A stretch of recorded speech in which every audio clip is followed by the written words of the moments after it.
I do, and Okay, I hear you as well. awesome. All right, My well, internet, bear with me. sure. No worries. We've moved mountains to get here. Yes, yes. Um, One of my favorite things about Elvis is his sense of humor. And I've got the Elvis day by day book Okay, yep. because I was looking for something in here in 1953 that mentioned if he was playing at all anywhere. And of course, it doesn't say anything like that. It just talks about his jobs and what was going on with his family. Um, but there's a funny spot in here. Where is it? And Um, hey, I do have it recorded, just so you know, which is fine. I mean, I can always edit if I need, but I like to kind of start fresh. You and I have never talked besides a couple little emails here and there. yeah. But it's being recorded, so yeah, keep talking because I this is Okay. interesting. Yeah. Yeah, you just stop me if I'm talking about anything you don't want to talk about. No, it's an open forum. Let's do Um, good. no, it's funny because it's April 6th, 1953, and it says on his second visit to the employment office, Elvis states that he has reevaluated his professional ambitions and wants to operate big lathes, like a Big lathe, what? Oh yeah, lathes, yeah, like yeah, lathes, yes. processing, sculpting wood, I guess that's what they're for. Yeah, it's just funny. Well, I He know that said, his father, Vernon, was a carpenter. He could have been a great carpenter. He could have been a master carpenter. I remember reading about that, but Vernon didn't have the initiative, the drive to do it. So yeah. yeah, so interesting. I know that he there was something else too. Like he wanted to. There was something else that when he went to the unemployment office, he said as well that I thought was interesting. He kept changing his mind of what he wanted to do because he didn't know he was going to be famous. He just didn't.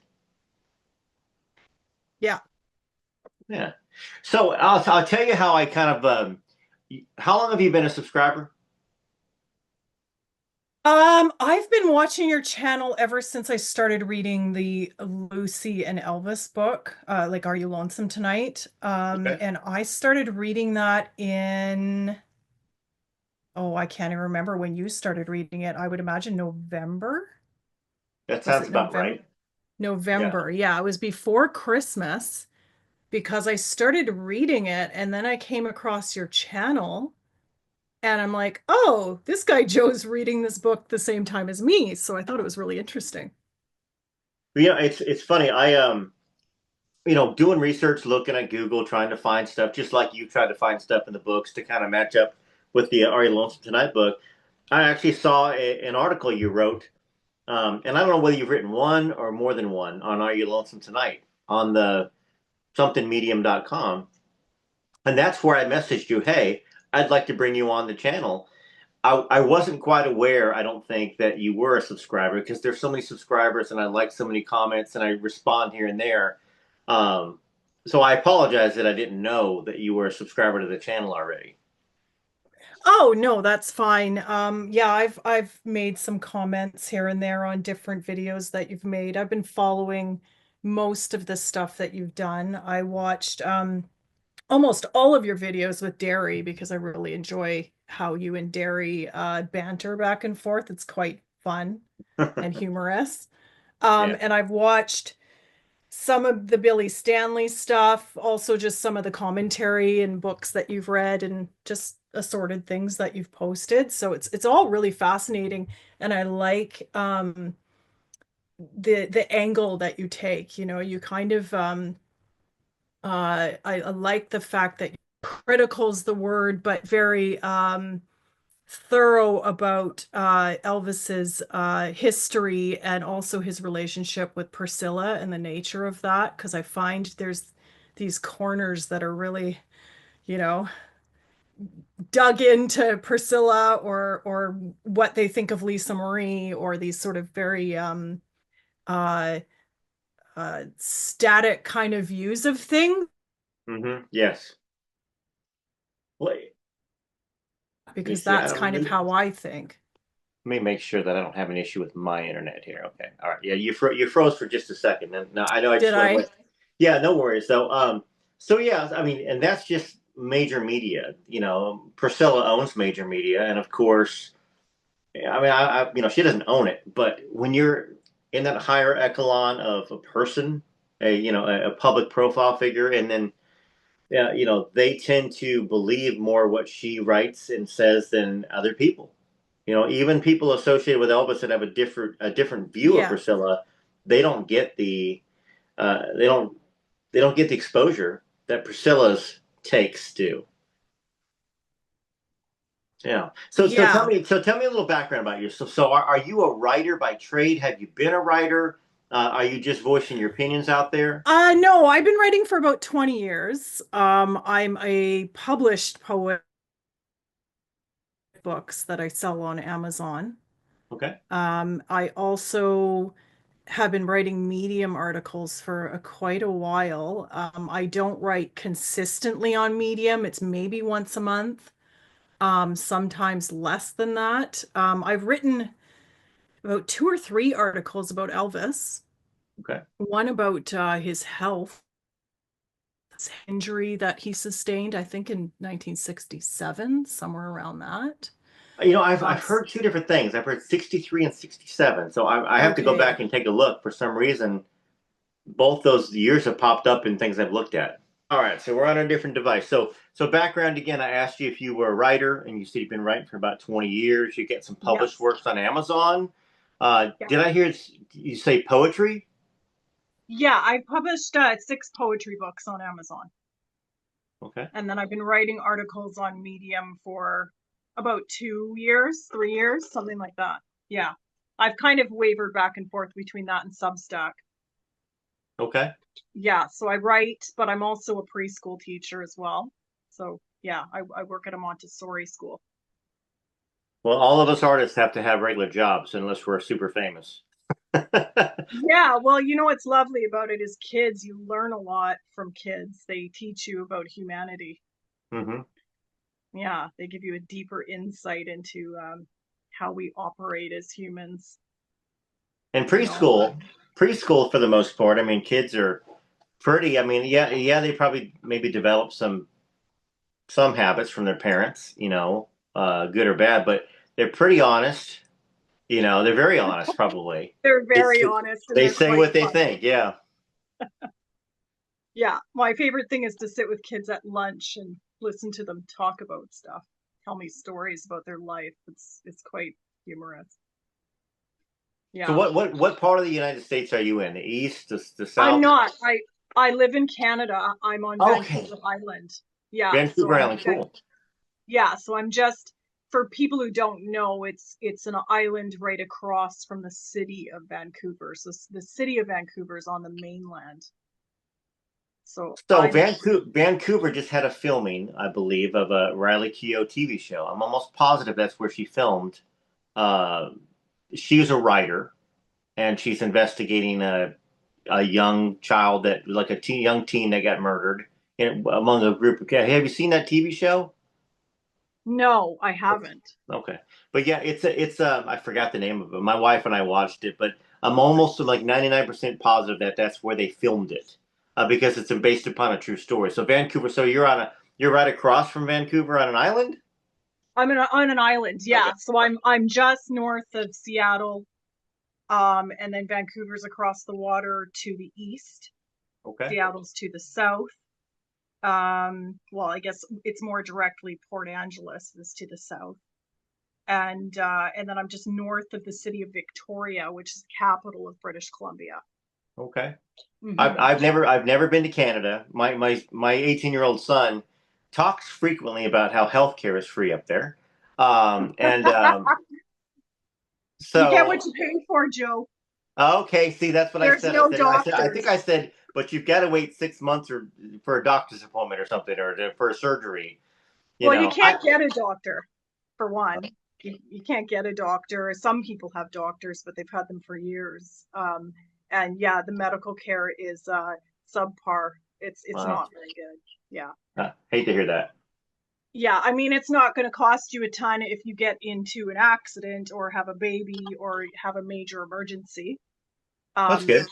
Yeah, it's free, but right. but Otherwise, no. I actually pay out of pocket and see a naturopath for most of my medical care or my health care. Okay. Yeah. Well, I mean, he probably won't like to hear that dad is right, but that's fine. I was 18 and my dad was never right either. So, um, Yeah, so yeah, so there's pros and cons to living. Canada and the US are very much the same in some ways, but they're also different in other ways, right? So it's a trade-off depending on what you're looking for. right. Well, Yeah. I know it's beautiful. I've seen plenty of pictures in Vancouver, and I know they film a lot of TV shows and movies up in those areas. I think the capital is where they film a lot of them as well. What you just mentioned, Victoria, I think, right? Victoria does have a bit of a film community, but Vancouver's the Hollywood North. My brother-in-law and sister-in-law both work in the film industry in Vancouver. Okay, all right. Yeah. Hmm. So tell me, Elvis, how long have you been a fan? I mean, how big of a fan? I mean, are you been a casual fan? Like, what's kind of brought you into the Elvis world in a sense?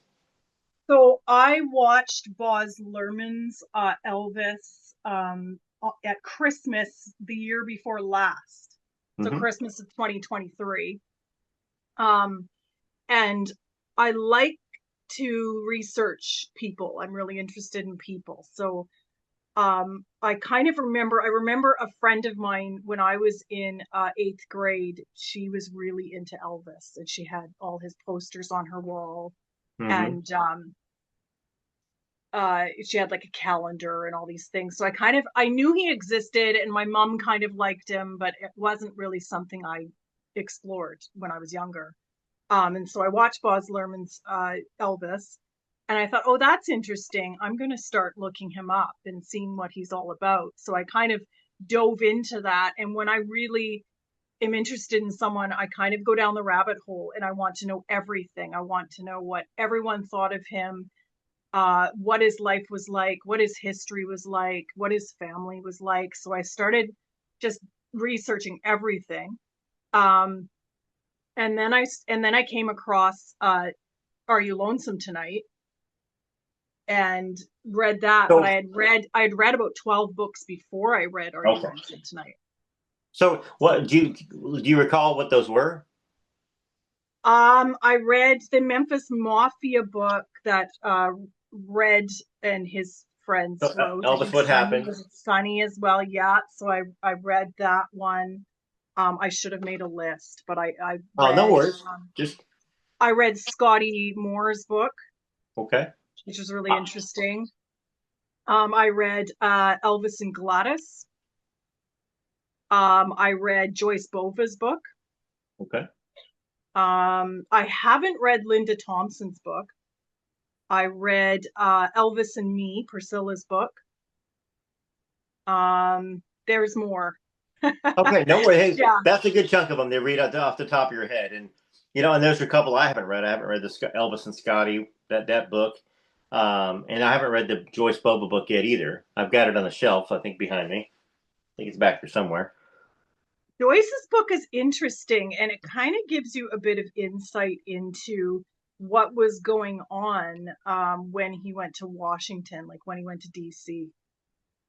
But it's kind of interesting how that intersects with his meeting with Lucy. Hmm. And then this claim that Joyce says that he wanted to marry her and he wanted Joyce to move into Graceland. So I find that really interesting. And she actually has a really interesting story where she was she's she sort of talks a lot about him giving her sleeping pills Hmm. um before they went to bed every night. And she said that one night he was kind of fading out and he said something about the baby, and she had, I think, a week before that, or I don't know what the timeline was for that, but she had went and got an abortion and she Hmm. didn't tell him, but he said something about the baby when he was falling asleep. So I found that really interesting, and who knows Hmm. what happened because I wasn't there obviously, but I found Yeah. that quite interesting. And sometimes I wonder though, and maybe this is just conspiracy, but sometimes I wonder if Elvis had people following some of his more serious girlfriends around or Well, keeping an eye on them. Well, I think that there was people in Elvis's circle, certainly. When Priscilla had the affair with the dance instructor, and they came to Elvis with it, they said, "Do you want us to Do you want us to follow her? Do you want us to do anything?" I think they brought that information to Elvis. Elvis wasn't aware, I don't think. So I think that probably it could be, in a way to make sure she's safe, make sure she's okay. I don't know. That's an interesting thing that I haven't really dived into thinking about either. Yeah. Yeah. Who knows, right? It could just Or be or Colonel coincidence. Parker, or even Parker. He would have been one that all since Joe Esposito went to work for Parker. Um, Joe always kept an eye on things that had to do with Elvis, and I've heard a lot of people in the Elvis industry talk about how Parker, if there was a pregnancy, if there was something, he was the one that took care of it. He's the one that gave money. He's the one that would make something go away that wasn't a good thing for Elvis's career, and sometimes Elvis wouldn't even know. So if there was children out there, possibly maybe Elvis Jr. or some of these other people that have been talked about, Elvis probably would have been kept from that because of Parker.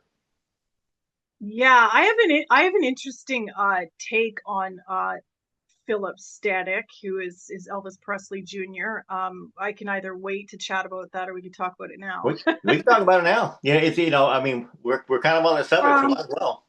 so I've watched some interviews with Philip Stanek, Elvis Presley Jr. And it's interesting because when I look at him, he reminds me of Wayne Newton. Yeah, he does.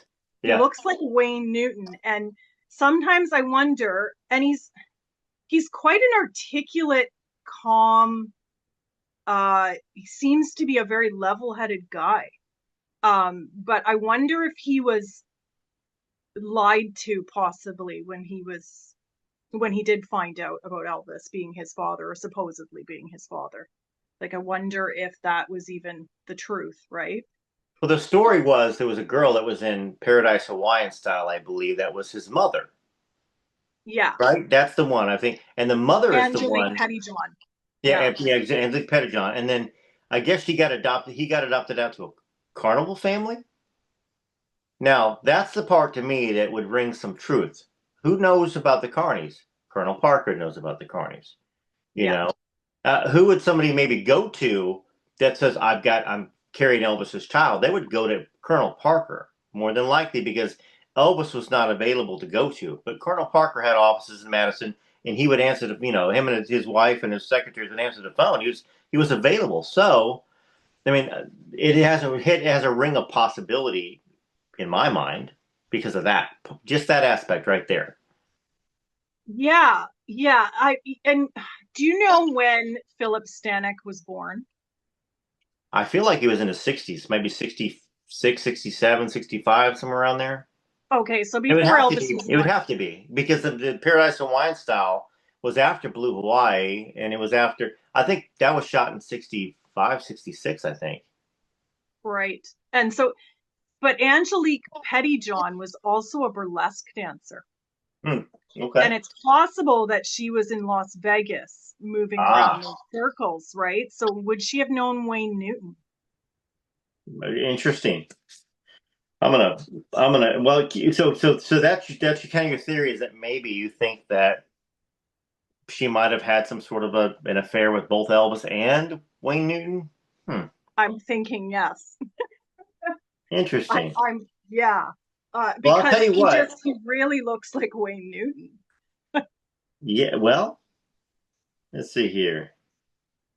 Huh. I'm just looking on the internet to see if there's any association with Angelique Pettijohn. But yeah, I mean that's who knows. I mean the thing is, we're so far away, far removed from that time that you know. I mean, a DNA test would settle it for everybody, right? But Yeah, nobody wants to provide DNA. I know. And I've got from a decent source that's been involved in a lot of the legal contracts that have to do with Priscilla that if there was another child, they would be entitled to part of the estate, regardless of what people say on the internet about it was only lawful children that would be. So they would never be. It would be. There would be legal grounds to have the estate split up and them added to it. So that would probably be why maybe no D like when Deborah Brando Presley filed her lawsuit. Yes. They did not deny that she could be Elvis's daughter. They just refused to supply DNA to test for it. Um, have you looked into that much? Yeah. So Deborah, I believe that Deborah is Elvis's daughter. Deborah's a big personality though, and she's a lot to kind of take in. So I think that it's the Elvis Presley estate might be a bit scared. She's kind of a Maybe. wild child, and it's interesting because I actually found a video on YouTube where she's saying that she ran into Desiree, which I don't know. This is what she She did. claims. I And she believe was you. upset about the interaction, and then she said that she went to Vester and Jean and asked them if Lucy existed, and they said to her that they'd never heard of her, which I think is a load of garbage. Yeah. So So it, Vester died in 89, I believe. yeah. Gene, I think died around 86, 87. Yeah. So once again, I've talked to Deborah a little bit online. I haven't read her book, but I have talked to a couple people that tell me they 100% know that for sure that she's not now Oh, because of interesting. now that being said, I mean, how do you know? I mean, they know because of one person is involved in a lot of legalities and contracts with Priscilla. Um, you know, there's another guy that doesn't get talked about much. His name is Dieter. A guy in Germany. He's only Mhm. been maybe mentioned one time or two times as being a potential Elvis child. That same person has said that there's no way 100% positive that Deborah is not, says he is. He is a child, but he's so well hidden. He's got a non-disclosure, he's got a gag order, he's got an NDA that he'll never pop Interesting. up. He's got millions of dollars. Um, but we kind of go back to the fact that, gosh, if there was a source of DNA that was not just like we could get somebody from the Presley side or that's related to the Presley clan to test out all these people, and maybe there would be a relation that doesn't prove that it's Elvis's daughter or Elvis's son. It never goes that far. You'd have to get, even if you had one of the granddaughters, Riley, Harper, or Finley, there might be a more closely relational match at that point in time. But DNA is so kind of particular and finicky about who's the mother, who's the father. It can only tell you that you're related. And most of us are fairly, sixth cousins, seventh cousins, 10th cousins. You got Obama related to Bush and Clinton and all this other stuff. I mean, so I don't know. I don't know if we'll ever have the answer. Yeah, yeah, that's true. It's almost like you have to make peace with the fact either you think he's your father or he's not. Yeah. And Yeah, talking to her, she said there's no doubt in her mind. She doesn't need it. She doesn't need the proof for herself.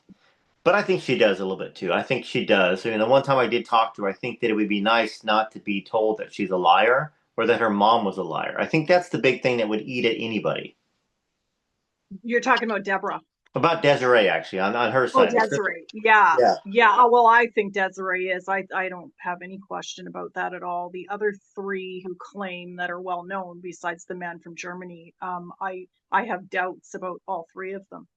I've heard that John Smith Presley is not, that it's already been confirmed behind the scenes. That's what I've heard. Now, once again, if he comes out and he's got a real DNA test, he supposedly has a Netflix show coming out, Let the Boys Yeah, Sing. he does. But he Yeah. doesn't because it's not funded. His Okay. GoFundMe or whatever it is has $0 to it. So I think it's got to get funded, and it's a $75,000 ask, and nobody's contributed a single dollar to it, and it's shut down and closed. So I don't know. I mean, it'd be cool. I mean, I want there to be several children. I mean, it would be very cool because then we have a line of Elvis continuing on too. Yeah. Yeah, that would be really nice for sure. Yeah, it's interesting. I was going to say about John Dennis Smith. Is that correct? That's his I name. think, but I think he goes by John Smith Presley now. But I think Yeah. that's the same person. Yeah, He's like, I did believe that at first, but then I kind of dug into some of the evidence that he submitted and that video where Elvis is at Culver City doing his rehearsals. mhm. And then he said something about Dennis, but Dennis was the filmmaker.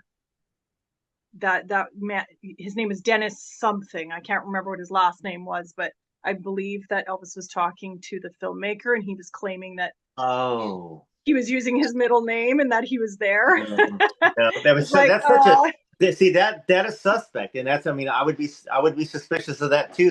That loosely tied, and I think there's a picture of Elvis supposedly holding him, but then not that I believe the Elvis estate on everything, but I think that they said that there was somebody else that was a fan that wasn't him. So I don't know. I just Elvis held a lot of children. yeah yeah he did yeah. Yeah, it's really So wild. let's go back to Deborah because I mean I know you said you believe she is. I mean on your side, what's made you believe that? Like that some of the research that you've done, because I mean, I'm not close-minded to it. I mean, I actually was going to talk to her. I was going to go have lunch with her when she came through Nashville and maybe do something. And I got kind of busy on my side, and she traveled through to North Carolina, and it never happened. And then about a month later, I started reading Are You Lonesome Tonight book, and then I just ended up talking to Desiree and Derry, and it wasn't anything planned. So I thought, okay, well, maybe that's sort of a fate thing. Maybe I shouldn't have talked to her because I didn't like how she showed up outside the hospital when Lisa was dying. I did not like that. I thought that was a Yeah. look at me sort of a thing.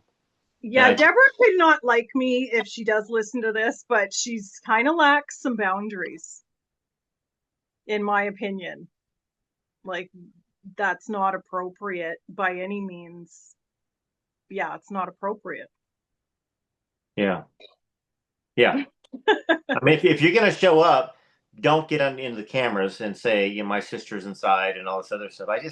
I don't know. Yeah, that hit me wrong. Yeah, she see the reason I do believe her is because she's so nonchalant when she talks about this story about her mom meeting Elvis and how they kind of connected. It's very like normal, you know? This is It what year seems is like this, it by could. the way? You know about this too. Isn't it 1953 as well?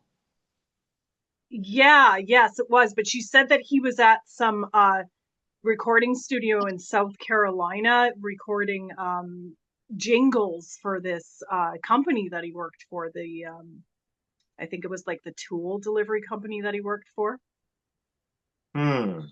But it's like, I've heard of him potentially doing a jingle for a donut company. Um, but yeah, I mean, I don't know. yeah, it's kind of funny. I don't know. Like I'm on the fence, but I'm less on the fence with Deborah than I am with the other two men that claim that Elvis is their father. I don't think Philip Stanek or John Dennis Smith are his children, just because of what I can see with evidence. I mean, more so with John Dennis Smith, but Philip Stanek, I really think he might be Wayne Newton's son. just I'm stuck on that right now. Maybe change my mind. I don't know. I'm gonna look into it because I mean, gosh, if we can associate you know Petty John with Wayne Newton and there's pictures of them together and maybe she danced at the same place he was performing all the time, then yeah, there's a and it had to be the same year too. You know, I don't know when she was a burlesque dancer. You know, I'm assuming it's probably right around the same time she was in Paradise Hawaiian Style. Paradise. Yeah, and I really believe that I believe Philip Stanek is believes he's telling the truth. I think he's been lied to. Hmm. Yeah, well, I mean, so you have him that's adopted out to a Carney family, and then you have John Dennis Smith that the Smiths, you know, of Elvis's family adopted. Yeah, but That's they need, but his adoptive father's Ira Smith, and I found an Ira Smith with two brothers from Texas. hmm. That wouldn't mix him in with Gladys's Okay. family. Like, So then it's not. I got you. So then it's he's not. See, like another I haven't dug Smith. deep enough. Okay. he could be a distant relative of the Smith family, but I don't think he's definitely not Gladys's brother.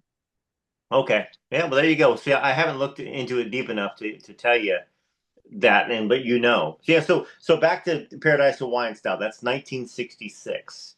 I'm just kind of curious when Wayne Newton, I'm going to say Wayne Newton performances. Good thing about the internet, right? You know, you can Yeah. start to see some of this stuff. The Wayne Newton camp will be like denial. Yeah, I know. Wayne Newton, April Showers on the Ed Sullivan Show, February 13th, 1966. So he was performing. I just don't know whether he was in Vegas. Um, huh. All right. I'm going 1967. I'm going to find out real quick. We're going to know. He Yeah. was born in 42, so he would have been 24 in 1966. Early years as an entertainer, 62, Las Vegas. Following the death of Elvis and the Asian Rat Pack, so 1970s, Newton performed. Yeah, it was more the 70s that he was actually Okay. in Okay. Vegas. But where was he? It's kind of like Elvis. Where was he performing before he went to Vegas? Was he doing little nightclubs Mhm. around the U.S. and maybe renting Maybe to Los Angelique? Angeles, yeah, wherever Angelique Pettigrew might have been living. Yeah, we'll have to put Or this, we'll have to look into it, both of us, and see if we can find some Mhm. information.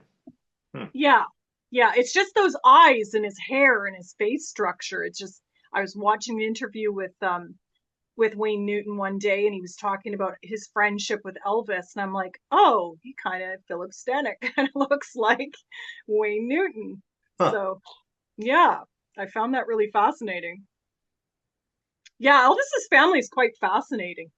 I really enjoyed diving into that as well, and just the different characters that are in his family and the history of his ancestors and their Mhm. involvement in the Civil War and all that stuff. It's really cool. Yeah, Yeah. and then of course, Elvis's grandfather was a singer and sang as well. Hmm. Um, Yeah, JD. mhm. He's quite the character. Yeah, and supposedly he was not a very good father to Vernon. I don't think that they're like Elvis didn't ever talk about his grandfather, so he wasn't very associated in a sense, like publicly with his grandparents. So um, that was something that I remember reading about when I was younger, and then it popped up again recently. I think on Lewis, um, his channel, the Defending Elvis Presley. I think he played, and I was like, oh yeah, I remember seeing that a long time ago. You just forget about it because it's just not. But and then I started thinking, gosh, I just don't ever remember Elvis talking about anybody besides his dad in his life, Right. Elvis family, and his daughter. So Well, JD went off and married a school teacher and moved to, oh, I'm going to guess Kentucky. I can't remember where I he think it moved, is but Kentucky. Yes. Yep. yeah. So he kind of left Minnie May to her own devices, and then she, I believe, lived with Gladys and Vernon in Lauderdale Courts. Yeah. Yeah, and then I think she was with them ever since then. Like she kind of just stayed with them. Yeah. That's a Dodger, right? Yeah. That's her Well, she nickname. was the Presleys actually were a family of some means, and Minnie May apparently married below her means, Oh, supposedly, because they were a family. The Presleys were a family of doctors and politicians. and then she So married into JD, and JD was a drinker. You yeah, know. or sorry, the Hoods. I mean the Hoods. I'm talking about Minnie May. Sorry, I mean the Hoods. Okay. Her maiden name. Okay. Sorry, yeah, my mistake. So yeah, the Presleys. Well, they came from Rosie, and Rosie, I believe, apparently she owned some sharecropping land with her Hmm. sister. Um, that I think she inherited through her mom somehow. Uh, I'm not clear on that, but she kind of, and then she kept her maiden name, Presley. So, because she had 9 or 10 children, and they were, I don't know how many fathers were involved, but the 9 or 10 children were fathered by different fathers. Okay. Huh. So, And there is a story that supposedly five of them were fathered by this John Wallace, who was also a landowner, a sharecropping landowner in Mississippi. And he had an affair with Rosie. So some people have denied this, and then other people who claim to be family members say, yes, this is true, that she had this affair with John Wallace, who was a sort of wealthier landowner, and he was actually a really well-known fiddle player. Huh. Yeah. Scandalous. Scandalous. You know? Scandalous, right? I mean that's the whole world though. I mean, since the world has begun, it's very rare that you have a neat and tidy DNA sort of a line, in your genealogy. I mean, there is a lot of that, and that's why I always thought, gosh, all the people that refuse to give DNA, that don't want to give DNA, maybe they are worried that they're not a Presley either. And if they give DNA and they find out that they're not, it messes up their whole life, their whole history of who they were, and any monetary gains that they could from being a potential Presley, or related somehow to Elvis. So I don't know, Yeah. but yeah. Yeah, the Well, you, third eldest in the family, her name's Dosia or Dosia, and somebody had interviewed her before she passed, and she said about Rosie Presley, she said, my mother never talked about who our father was. She just had us all and raised us, and that was it, and we just didn't know who our father was. it was probably good enough for Rosie. Maybe Rosie didn't want a man around. Maybe Rosie was like, there's less stress. I get to enjoy my children. If she had money and she could take care of them, then, some people choose that. Yeah, yeah, I think she sounded like she was a pretty strong lady, and her father apparently left her mother. So Hmm. maybe she had some trauma about that too. She was like, forget it. I don't want to go through this again. So Yeah, true. who Yeah, knows? she could have been traumatized, and maybe she wanted to have a relationship, but she never could, and that's as good as she was going to get, and she was willing to take it. It's interesting human nature. You talked about it in the beginning about such a lesson in human nature with preschoolers. You start out with all these hopes and dreams, and you have all this positivity and honesty, and as you go through life, a lot of curveballs get thrown at you, and tragedies and betrayals. And it Hmm. just in a sense can warp you somewhat, and also maybe teach you lessons, and you can be more wise, of course, too. Yeah, yeah. And I think it's funny too. I think we like to kind of idealize the past and think that everybody was just, pure and married and had so many kids, but everybody were just the same in some ways, and people were having affairs and people were doing things they weren't supposed to be doing, and that's just the way it was. Life was complex back then too. Yeah, yeah, huh. So you started reading Are You Lonesome Tonight right around the same time I was. Um, what have you found out about it? I mean, I know you probably done a lot of research. You read Elvis and Gladys before I did, so you saw the 1953 trip to Meridian, Mississippi before I did. Yeah, yeah. I knew that he had done some traveling, but not to the extent of what I found out when I read Are You Lonesome Tonight. What I wasn't surprised though, it wasn't something that really stood out to me. It was just like, oh, of course, that's what he would be doing. And I knew that he had a guitar when he was about 11 or 12. And I knew that he was following around, was it Mississippi Slim? He was Yeah. following someone Mhm. around because I think that's how he learned to play guitar. And And I think and Mississippi Slim was a relative, I believe, one of his relatives. Yeah. yeah, so I he was, of course he was going around and learning from other musicians, and I used to surround myself with a lot of musicians. It takes years of practice. You know this, Joe, right? Like it takes years of practice and going to open mics and doing all this stuff and learning the ropes, right? Like it's Yeah. not something that happens overnight. I think it's a nice story to tell that it happened overnight, but of course it didn't. Yeah. And it's not even just learning the ropes. A lot of people go to these open mic nights or audition for a talent show or whatever, in the hopes of being discovered to become famous.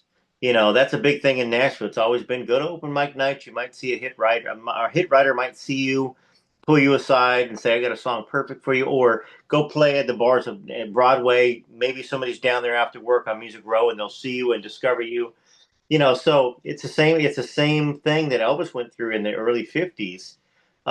There's also another story that the Spa guy's son, I think, traveling with Trey or something like that. He's put out a couple things here and there about Elvis playing in a club in Memphis or called Hernando's or something like that in 1953, and Hmm. possibly playing in 1952 in Mississippi at this. It's not an Elks Lodge, but it's something like that. Like one of those military places. So yeah, certainly Elvis would have. He loved to sing. He was if he sat by a tree singing for the kids at school when he was not popular. He had the bug to play so he could have build his self esteem up and sing, and build his own little crowd. If he was doing that in high school when he was 16 and 17 and 18, then he would have done it somewhere else, including Louisiana. Yeah, and I think at a young age when he got that guitar and he started playing it, I would imagine the dreams started expanding in his mind. Mhm. As a little boy, right? He's looking and he's thinking, "Oh, maybe I could do something with this. Maybe I can make money. Maybe I can, yeah, become famous or well known in my area." Yeah. Yeah. Oh, yeah, for certain. Because he listened to the radio. There were stars on the radio. I mean, and you think if I can sing, I sound like that. I sound just as good. I mean, it's funny. I'm sure that you don't normally sing for people unless you think you sound good. You got to have some confidence, or else you're not going to play for anybody. You're not going to certainly not sit under a tree at high school and play songs softly until people start coming over, and then play louder and louder and louder. He had confidence. He might have been insecure in his core, but when you get positive feedback and you get girls that like you, I know that was one of the things that I think I liked about playing guitar and singing was that all of a sudden, I was a trumpet player, jazz trumpet player, but that didn't attract a bunch of people like me singing with a guitar did. And all of a sudden, I was more popular. The people that used to pick on me wanted to be my friend. That sort of Hmm. thing. There's a great power to it that is healing in a way. And I think Elvis was very damaged growing up from poverty, from his dad going to jail, just the stigma of being who he was. I mean, everybody knew, and that's probably why they moved out of Tupelo to get away from that stigma and to move to Memphis. But his whole family knew about it. All of his cousins, they knew Yeah. about Vernon, and I think that like you said, he had a guitar from a young age, and he thought I could be famous, I could get out of this life and get my mom out of this life and my dad. Yeah, and I think if he just wanted to be an average working musician, he probably wouldn't have done anything with the Colonel, or maybe just stayed with Scotty and Bill. There had to be some sort of spark of, oh, I want something more than this. I'm questioning that. Like, is that what he was thinking? Well, I Well, mean, he was really already taking off like crazy before Parker came along. Um, I'm almost positive he was already on the hayride. I'm almost positive he was already because I think 54 is his first appearance there. It's for the yes. hayride. So Bob Neal was a decent manager. I mean, he had somebody that had a buzz. He had Sam Phillips, who had a record label in Memphis, and Dewey Phillips that was playing Elvis. So they had all this stuff. Elvis was out playing 2, 3 shows, traveling from Texas to Arkansas. Girls were screaming already for him. So I think that he wanted to be famous, and I don't think anybody would have ever taken him anywhere close to Colonel Parker did because he had all the movie contacts, he had the major label people, and he would have been a I don't know. I mean, even Jerry Lee Lewis and Johnny Cash and Roy Orbison would never have been as big if it wasn't for Elvis getting his contract sold to RCA and Sam Phillips taking that money and putting it into those three. So Elvis did change everything. I don't think he ever wanted to be a working musician. I think that he he desired fame. He would have had to. Yeah. Yes, even a little bit. There had to be some spark there for Yeah, sure. because it would have Because gotten, it would have otherwise gotten he his would have mom just out of, been, yeah, it would have yeah. gotten his mom out of poverty. It would have gotten his whole family out of poverty. And I think that's part of, to be super famous, you have to have usually come from a place of extreme poverty, extreme need, or in modern day and age, you've got a lot of money in your family or an investor that wants to be have all the good life, and so they're going to go ahead and get you involved in the industry by giving a couple $1 million to a label. But I think that would Elvis have been satisfied being a working musician? I don't know. That's a good question. Well, there's just so much personality there. I wonder if that would have been sustainable. That's the thing. Hmm. Well, he did it. He did it for what, it was a year and a half of touring from 54, well, middle of 54 probably, till at least a year straight, 54 to 55. And then I think Parker took him over. Let's look this up. Okay. Parker took over. I think it was like the fall of 55 or something. Yeah, it was 55. I just don't know when in 55. I'm pretty sure it was 55. There's so many details, and let's see here. Someone almost needs to do an accurate chronological history of Elvis, maybe There's just so much. pre-54. There's so much, and then you forget it. You Yeah. forget it. But that day by day that you have that you've read there, that has the answers in it right there. Obviously. Oh yeah, probably when he met the Colonel. Yeah, it probably Yeah. does somewhere Yeah. in here. But yeah. But what's interesting about Colonel Parker is that he was he made Hank Snow pretty dang famous. He worked with Eddie Arnold. I think he got Hank Snow in the movies too, if I remember right. Um, he's this character that's kind of hated in the Elvis world, but I think he did great for Elvis all the way through into the '60s, really, and that's a big long period. That's like 14 years, from 54, 55ish to 68, 69. Elvis was making a lot of money. Yeah, he wasn't. He was still like he was making more money in the movies than any other movie star.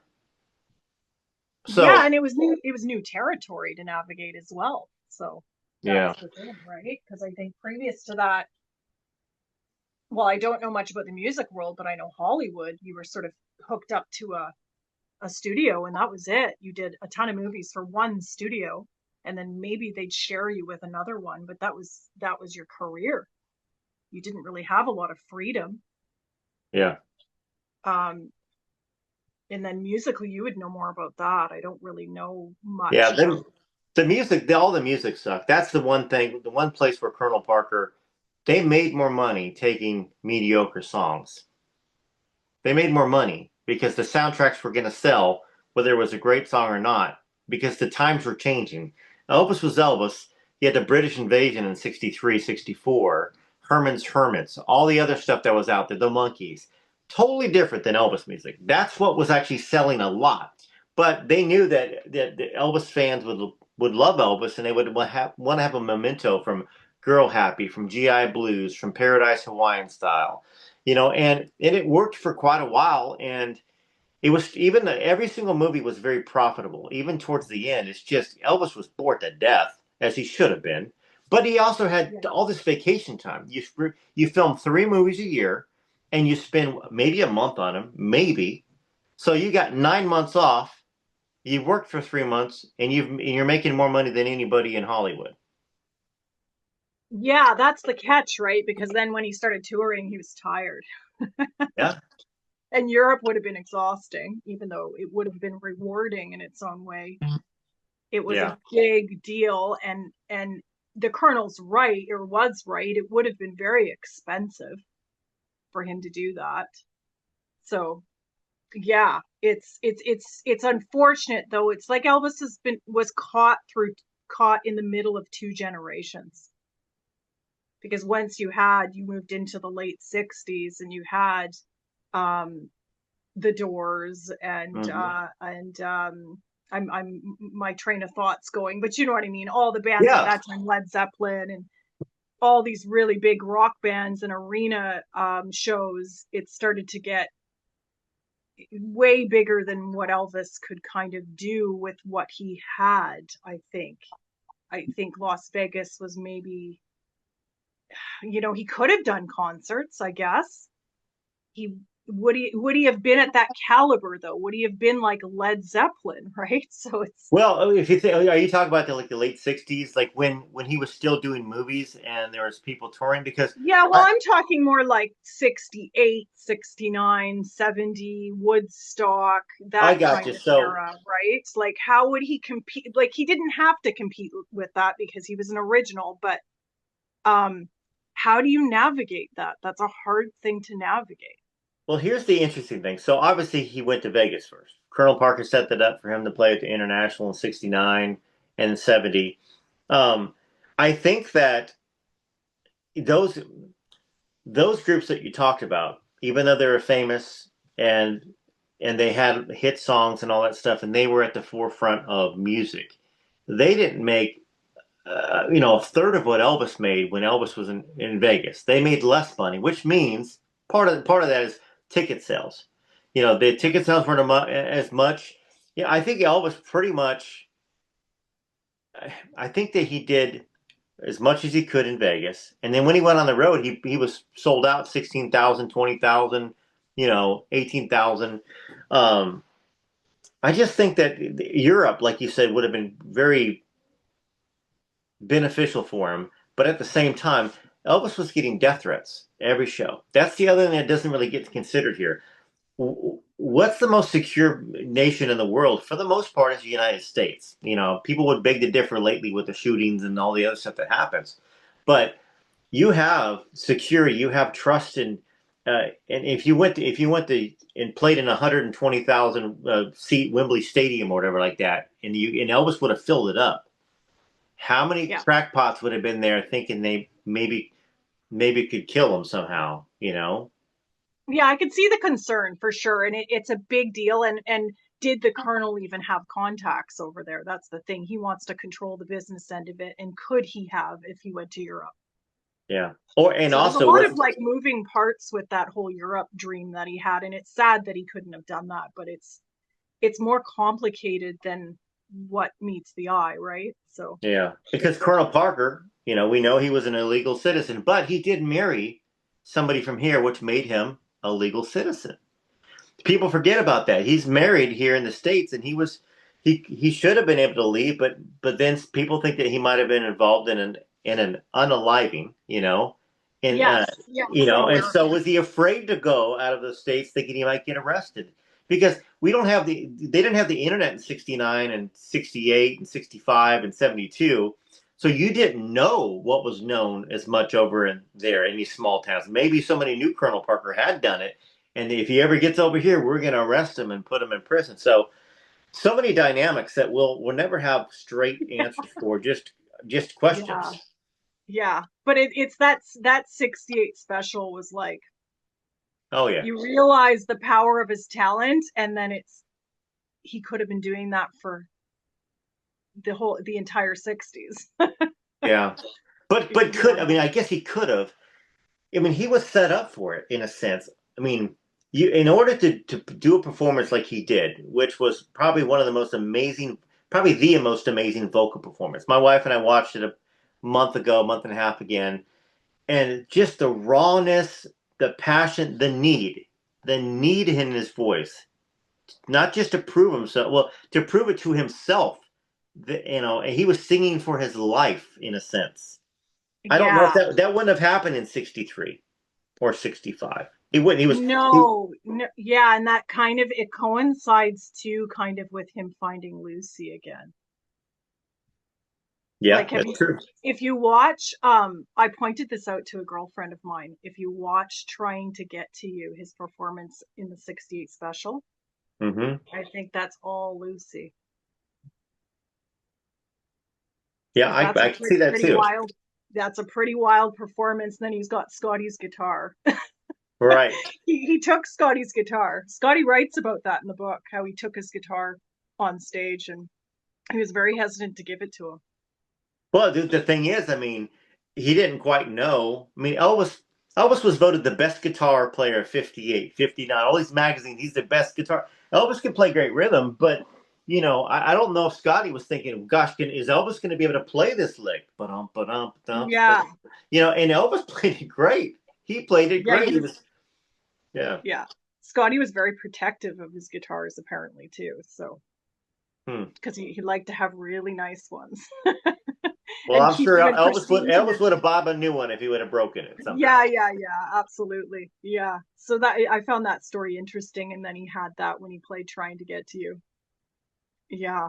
Yeah, that was a I pretty think, powerful performance. yeah, I mean, it was just amazing. The whole thing was amazing. And of course, um, going back to talk about the 60s, Elvis competing with the Rolling Stones and Led Zeppelin. I think he tried to do a couple forays into music that was kind of like that. You had Edge of Reality, remember that Mhm. song? Kind of a almost like a druggy song, I mean, whatever, Yeah, it's like a kind of 60s. psychedelic. Yeah, Yeah, it kind of has a psychedelic. psychedelic There we go. feel to it. Yeah. And then you had a little less conversation, a little more action. Hmm. All this conversation and said, I mean, but they didn't sell. Yeah. Because the Elvis had his fans, and his fans were fans that grew up with him from the early 50s. So by that time, let's just say they were close to 40, you know. And then the parents that go, "Oh, this Elvis guy's pretty good. He's a pretty nice fella. He served in the military for his country." And so you got 40-year-olds and 60-year-olds. And so the 18-year-olds didn't buy it. They didn't buy that Elvis was really this edge of reality guy and littlest conversation. So Right. Elvis had his failures in a sense. He reached out, and I think Parker used some of those. See, boy, I'm right. Just like when Charo didn't sell as well. See, I told you they weren't going to go see a film without you singing in it. Just like they didn't want to go see Wild in the Country. Well, no, Stay Away Joe, maybe it was. Stay Um, away, Joe. Yeah. it didn't do very good. He tried to do some of these more serious films. They still weren't. The scripts weren't as good. You know, uh, but back to the Elvis and Lucy Are You Lonesome Tonight, if John Wayne offered him the part with him in True Grit, that would have established some real acting chops for Elvis. Yeah. Yeah. Absolutely. Yeah, it's funny how I think it's hard to mix the two, especially you think of back in those days, mixing being a music sort of superstar and then being a movie star. That's, I think, a hard thing to navigate, right? It doesn't, yeah, Yeah, I but mean, he was technically he was a movie star in the '60s and not a music star. yeah, but to do serious roles, like Yeah, to be like James Dean, it's a difficult thing because James Dean started off as an actor and a serious actor. So hmm if you yeah, kind of deviate from that, it's really hard to create because I think the Colonel, he was creating an image, right? So it's how do you create that image and then go and put this guy into indie films or something unusual or let's that talk. doesn't fit that image, right? Let's talk A Star Is Born. That's exactly, I think, why either the Colonel Parker or Elvis, killed it because Elvis would have had to play an aging rock star hooked on drugs and alcohol. I Yeah. don't think that he wanted to play that part personally. Not with and I know Colonel Parker didn't want to because they were trying to hide that he was on prescription medication. It was all over the magazine in the first place. Elvis is on drugs, so fat Elvis, all this other stuff. I don't know. Everybody always says, "Oh, it would have made him a big star." I just don't think he wanted that role. I think he wanted a role, but I don't know. What do you think about that? He would have had to look at himself. So I've thought about this, and I think that if his health wouldn't have gone wayward in the 70s and he would have lived into the 80s, I think he would have become a well-known serious actor. I think that would have been his time, Hmm. I can but see he that missed because that. it'd have been the end of another period, like the end of the movies made him the music star again, and then he was worn out from the music stuff.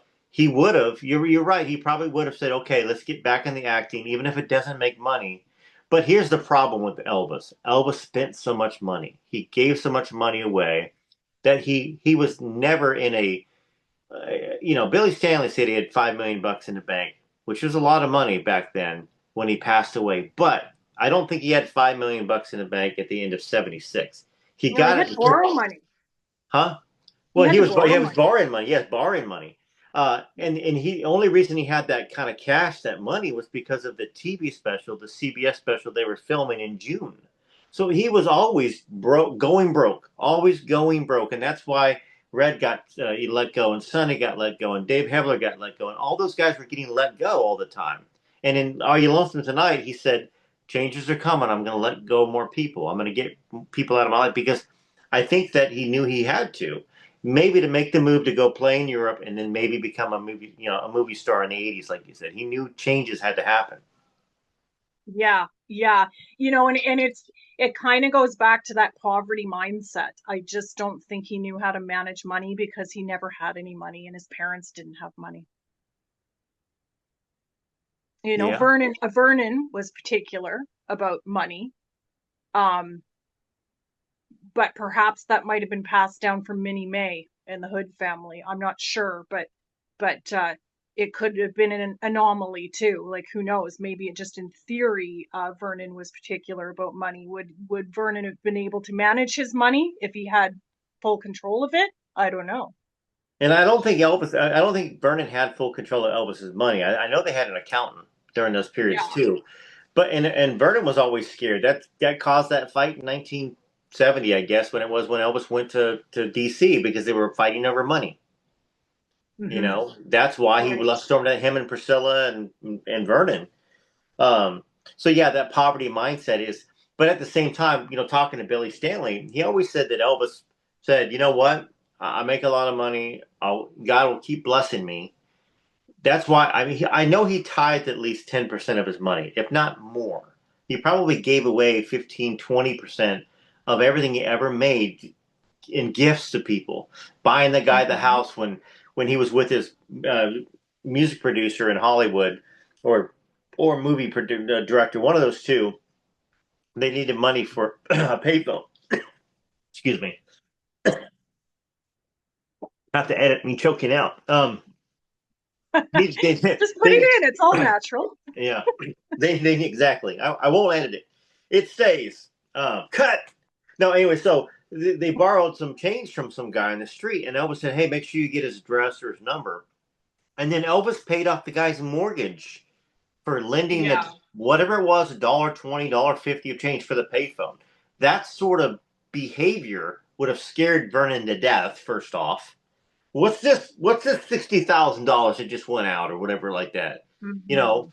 So Vernon probably died young as well because of the stress he was going through, thinking he was going to go back to being poor. Elvis was going to go back to being poor.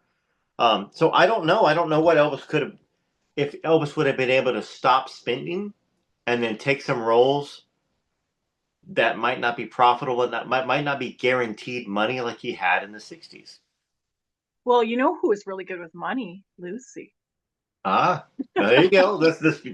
That's the hard part is if they would have had a relationship earlier on, I think he would have been in better shape because I think Lucy was the sort of practical, pragmatic twin to him. Hmm. She kind of was led with logic, and reason. She was very well mature, right? And thought more, I think, about consequences in the future than he did. I think that's part of the reason he was attracted to her.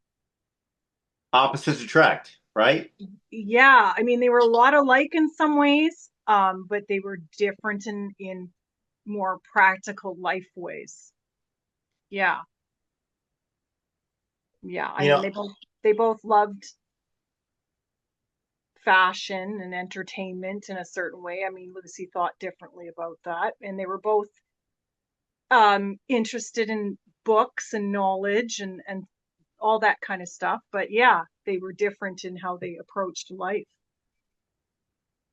and I'm glad you keep bringing the book up because there are certain that just triggered my memory of something in the book when Lucy was going to New York to maybe it was jewelry, maybe it was clothing, some she got hired to go to New York or supposed to go there. She was a makeup buyer. She was doing makeup buying for a while, and then she did some fashion show stuff, I think. Yeah. And Elvis was like, "Don't go there. It's dangerous. I'll give you money." To me, stuff like that helps to ring in a more truth, because there's people that still don't believe it.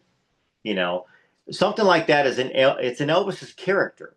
He was insecure for himself, but he also wanted somebody that would be able to stay home. He was always looking for somebody that would be there for him when he needed them, and not coming off the road, coming off a movie, and then they're gone doing something else. I think he Yeah. understood, and I hate to say this because it does sound a bit. I'm blessed. My wife works from home. I've done a lot of my work in the last 18 years from home, managing teams, doing stuff. When families are not together, it's very difficult to stay together, and it's very easy to stray in a lot of ways. And I think that was the old-fashioned thinking. I think it's right thinking in some ways, but people have to want to do it. They've got to be willing to do it. They've got to be happy in whatever the role that they want to play in the actual relationship and family. And that's part of the reason why him and Priscilla didn't work out, in my opinion, is because she was in love with this rock and roll image. He was in love with the idea that she would be a homemaker. And Priscilla in no way ever wanted to be a homemaker. He was so young too. That too, yeah. Like, I think of when I was like 14, 16, no one was going to tell me what to do. I wanted to go off and explore and figure out who I was. Yeah. Well, in reality, 18. she did move into Grayson when she was a month shy of 18. That's still extremely young.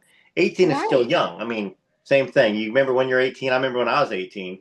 I wasn't ready to be married and be responsible. And she was the eldest in a family, a military family that had multiple children. And I think she felt that she was responsible for all these kids in some way. I mean, I know her mom was looking after the children, but and then suddenly you're free. She wasn't. They were out partying. The mom and dad were out drinking all the time and partying, and it was Priscilla that was the parent to her brothers and sisters. Yeah. So then she moves in with Elvis, and it's like, the world is my oyster, but this guy won't let me go anywhere. I can see how things started to deteriorate between the two of them. And they were very different in a lot of ways too. I mean, Priscilla is very different than Lucy. Oh yeah. And so their personalities, I imagine they did get along when they got along, Priscilla and Elvis, but I think they just were different people. And you can't force people together. It just doesn't work that way. Yeah. And back when you said that this guy won't let me go anywhere, a lot of that was born from the fear, and probably Parker saying, "Hey, you better not let her talk to reporters. You better not let them know, because she was not supposed to be Elvis's Lolita lover, or whatever, like they would have framed it. I mean, 18. Yeah. So, and she supposedly, in her book and in other books, she fooled the reporters, by saying, "Hey, I'm living with my family friends, the Stanleys," and Billy Stanley said, "No, she was there maybe for a day. She was,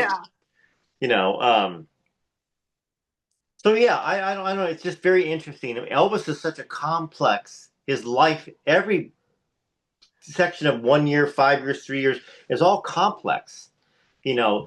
Didn't keep one person that was a female in his life around him, let's just say, for longer than 4 years, 5 years. We know that, Are You Lonesome Tonight, for 24 years, he would call Lucy. He saw Lucy here and there. But at the same time, he did, you said you read Joyce Boba's book when Elvis said, "Hey, I want you to move to Graceland and marry me." He said the same thing to Lucy.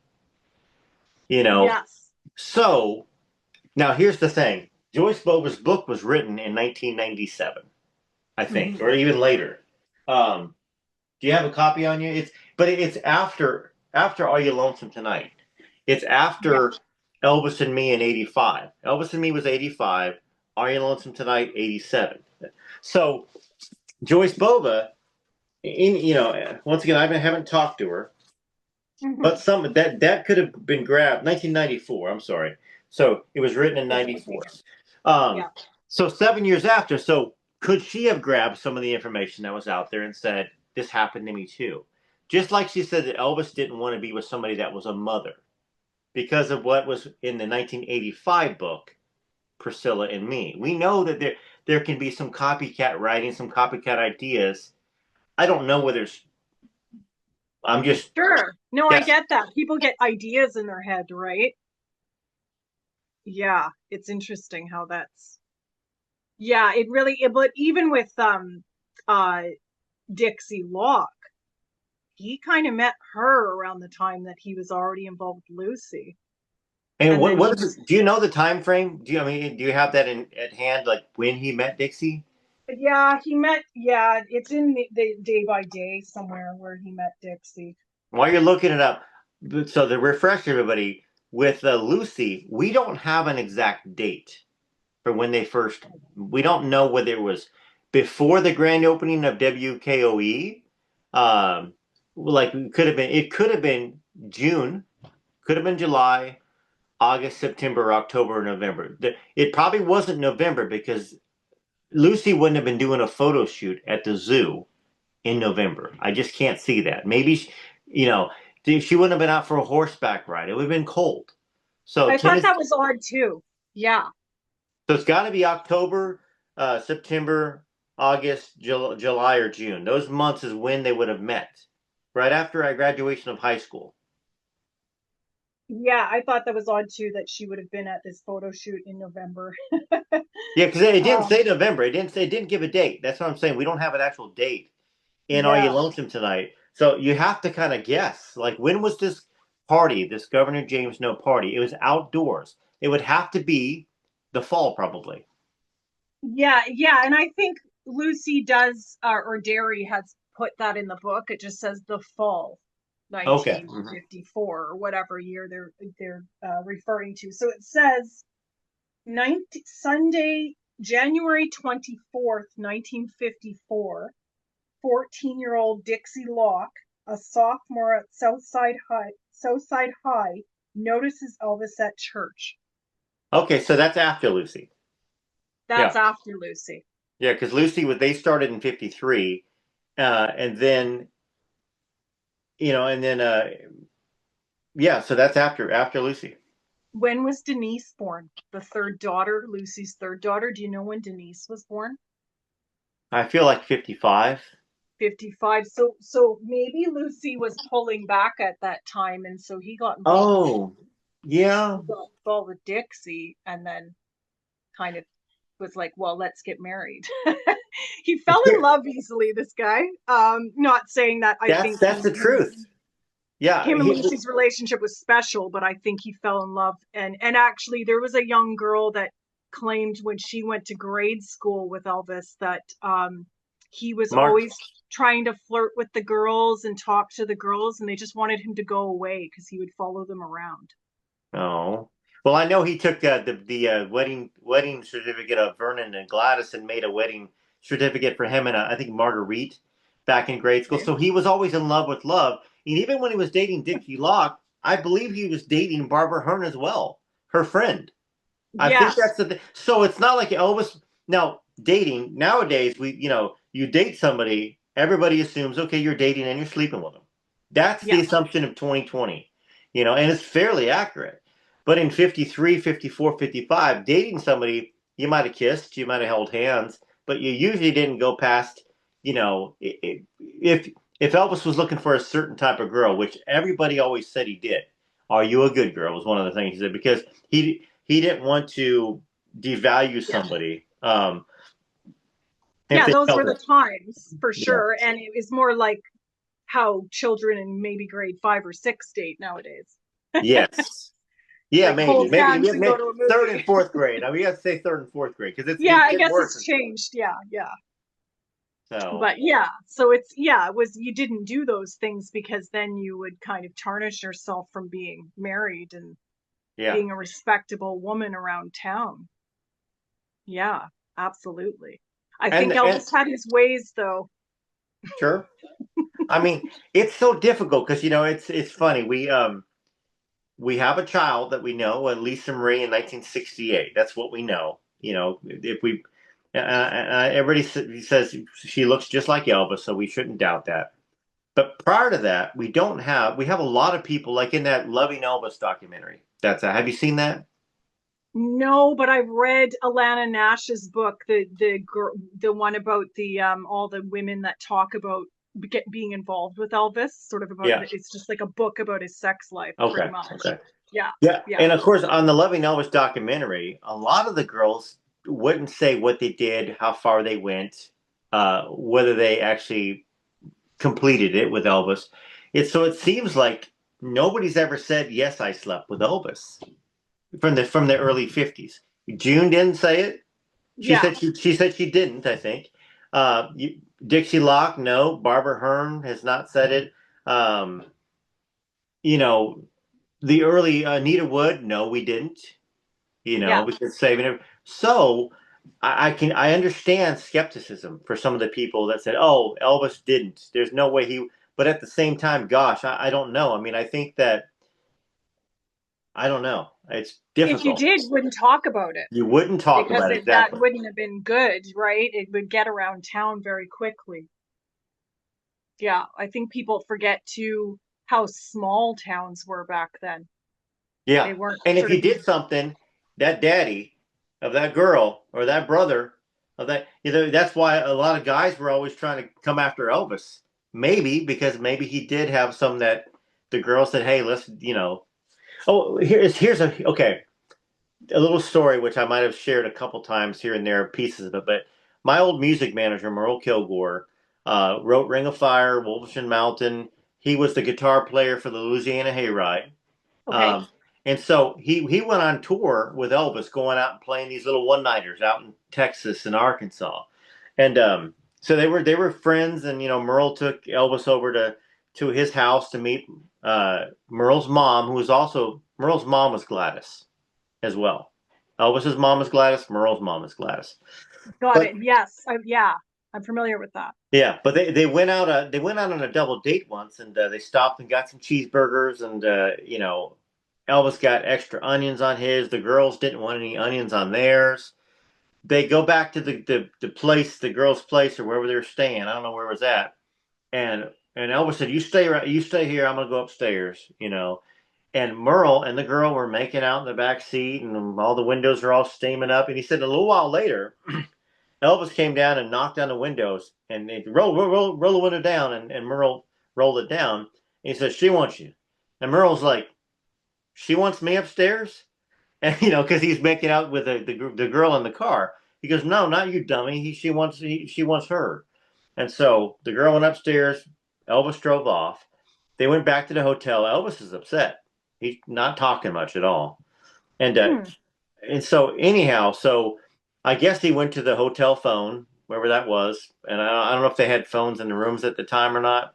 But he called back to Memphis and was talking to his mom. He's upset, and he gets off the phone, and well, I guess Merle said, she wouldn't kiss me, Mama. She wouldn't kiss me, you know.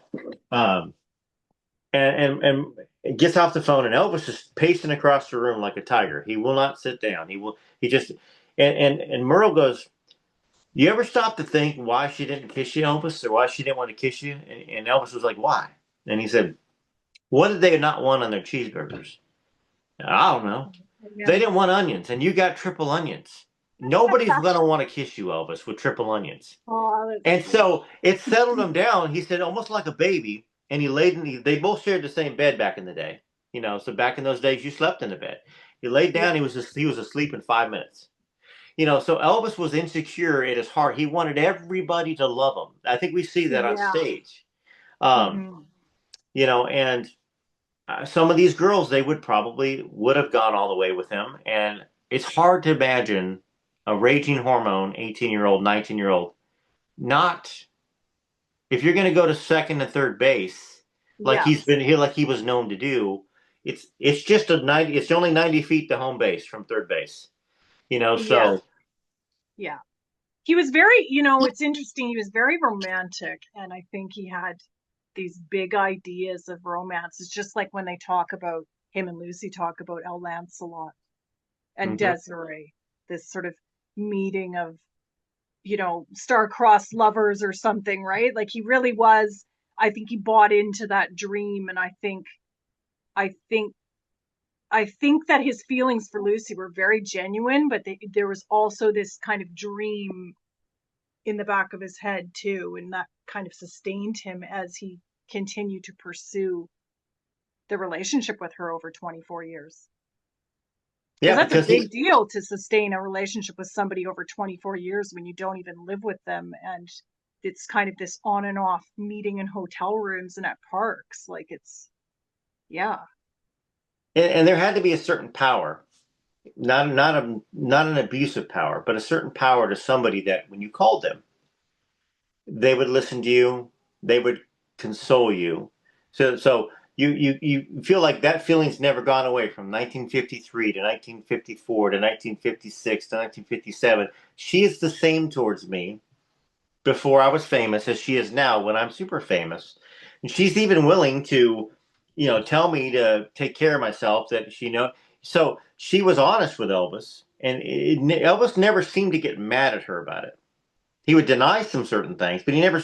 So there's some specialness to that that's a little unique to some of the other ladies that had relationship with Elvis. Elvis would snap at him sometimes, and Elvis had a temper at times. He would tell mind your own business sort of a thing, you know. Right. But over 24 years, whenever he reached out to Lucy, he could pour his heart out. She didn't want nothing from him.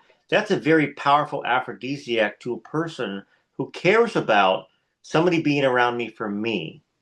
And that's why he Hmm. had his Memphis Mafia around for so long, because they were there from his thinking. They were there before he was anybody. Red West was there in the bathroom, you Kept know. him honest in a way. It kept him honest, and it was like a safe haven to kind of remind him of who he was. Yeah. And then Yeah. she disappeared from 50 57, or he went to the army, but she disappeared and she drove on. And whenever you call, I don't know where she's at. We heard she died. And so then you've Yeah. got that, but there's no definitive answer. So he's going to hire private investigators. He's going to call the store, like any places. Have you heard from Lucy? And to have her come back in his life in 67, I think it was. Is that the year? Yeah, it was 67. He called her from the Beverly Hills Hotel, I believe. Yeah, he was pretty distraught. That was like a big scene for me in that book, was him calling her and then telling her how he felt. Like he was just distraught. Yeah. And so that's Yeah. very believable to me. Somebody disappears out of your life that you got feelings for. I remember taking, going up to my brother David's wedding, and I met a girl on the bus. And of course, we made out on the bus. You know, the powerful memory. And then we talked on the phone, and I had $300 phone bills at 17. And I was singing, playing music, $500 phone bills. I'm making $2,000 a week at 17 and No. 18 cash. I was making so much money, but I was willing to spend $300 to $500 calling long distance to this girl in Northern California, because it was somebody that imprinted on me a little bit, and it was somebody that I couldn't be with. They're so far away, Yes. Yeah. and so you got that with Elvis, somebody that she imprinted on him, young love, wild adventures, that feeling, the Yeah. romance, and then she's gone, and then you get her back. You're going to do everything you can to keep her, and you're going to keep reaching out, even if she's married.